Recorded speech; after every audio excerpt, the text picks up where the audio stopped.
Hello everyone, myself doctor प्रशांत mascara, consultant neurosurgeon eight ओजस super speciality hospital Panchkula.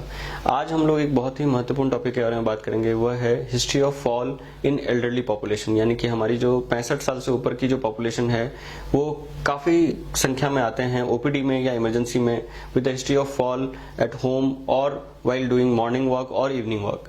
तो लगभग 20 से 30% ऐसे पेशेंट होते हैं 65 साल की उम्र वाले ऊपर वाले जो इस हिस्ट्री के साथ आते हैं, और 50% केसेस में ये बार बार होता हुआ देखा गया है।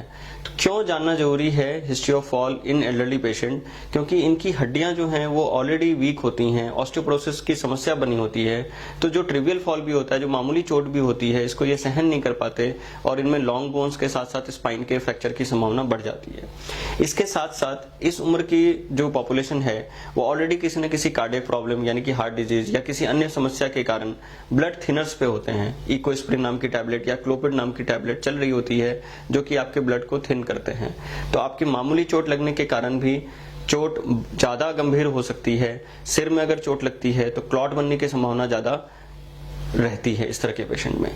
तो आज हम लोग जानेंगे इससे प्रिवेंशन यानी बचने के उपाय और किस किस कंडीशन में हमें इस चोट को इग्नोर नहीं करना चाहिए और एक एक्सपर्ट की सलाह लेनी चाहिए, उस कंडीशन पे हम लोग गौर करेंगे।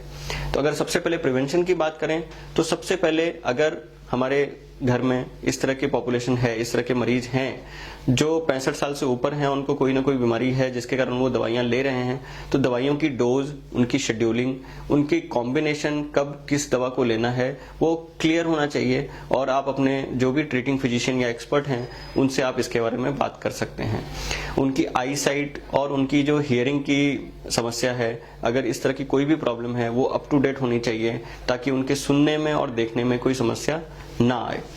उनका जो बेडरूम है, बेडरूम से लेके वॉशरूम तक का जो रास्ता है वह क्लटर फ्री होना चाहिए, यानी फर्श पे कोई चीजें बिखरी हुई नहीं होनी चाहिए ताकि उनका पैर उलझ करके वो गिर सके। दूसरा, लाइट की व्यवस्था होनी चाहिए। जब वो बेडरूम से उठ के वॉशरूम की तरफ जाते हैं, रात में जब उनको वॉशरूम यूज करना होता है उस समय वो लाइट यूज करके और प्रॉपर रोशनी हो वो व्यवस्था होनी चाहिए। अगर वो कोई स्टिक या वॉकर यूज कर रहे हैं, it should be properly adjustable उनकी हाइट के हिसाब से। अगर जब वो वॉशरूम जाते हैं तो टॉयलेट की सीट पर बैठते वक्त और उठते वक्त सपोर्ट की जरूरत होती है, तो हैंड रेल या हैंड ग्रैब जो होते हैं वो इंस्टॉल करवा सकते हैं ताकि उनका सपोर्ट लेके वो उठ सकते हैं और बैठ सकते हैं। फ्लोर जो होता है वॉशरूम का वो स्लिपरी नहीं होना चाहिए, हमें नॉन स्लिपरी मैट यूज करना चाहिए। जो उनके फुटवेयर हैं वो प्रॉपरली फिटिंग होने चाहिए, ज्यादा टाइट भी ना हो, ज्यादा लूज भी ना हो।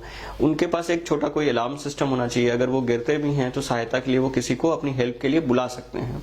The most important thing is do not ignore your initial symptoms. अगर आप देखते हैं अपने घर में किसी बुजुर्ग में कि वो गिरे हैं या उनको चोट लगी है, उसके बाद उनको सर में लगातार दर्द रह रहा है, कहीं पे पीठ में या कमर में दर्द रह रहा है, उनको चक्कर आ रहे हैं या किसी प्रकार का डिजीनेस या गिडीनेस हो रहा है, then definitely you should consult the expert. आपकी वो प्रॉपर इवेल्युएशन होनी चाहिए कि कहीं कोई ऐसा डैमेज ना हो जो बाद में जाके डेंजरस हो जाए, उसको टाइम पे हम लोग ट्रीट कर सकें और एक बड़े डैमेज से हम लोग उनको बचा सकें। तो इन छोटे प्रिवेंटिव मेजर्स से जो काफी इंपॉर्टेंट हैं, जो आप घर में बदलाव ला सकते हैं, उससे हम लोग उनके फॉल की जो एक इंसिडेंस होती है उसको कम कर सकते हैं और एक बड़े डैमेज से उनको बचा सकते हैं। Thank you.